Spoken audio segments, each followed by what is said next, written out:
Cheating, I'll call it, what's the word? Cheating. Well, you call it cheating, yeah. Well, I hope I never have a reason to cheat on my girlfriend. I never have. If I lost interest? Don't cheat on my girlfriend. I'm a one-woman man. Like, if she's not to my standards, you know, if she's not hard enough, she has to be ridiculously good looking, you know? She has to be hot. What do you do to make sure you impress a girl's parents? I speak my mind. I like it. Even if I'm in the wrong. Eye contact, handshakes. It's perfect. You guys do this? Stare at them? Oh, it makes me laugh sometimes. You just gotta stare at them for a minute like that. Be confident, I guess. I don't really think about that too much. I just try to be myself. I'm a rapping rap.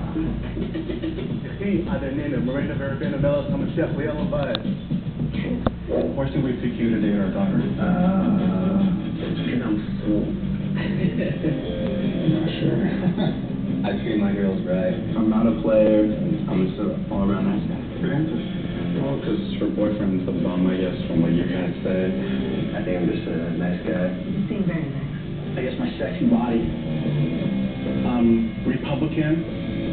That's not something nice, huh? Well, that's up to you. I think I'll be the one that your dog would choose. Right. But then you cheat on it. Right. All right, thanks, man.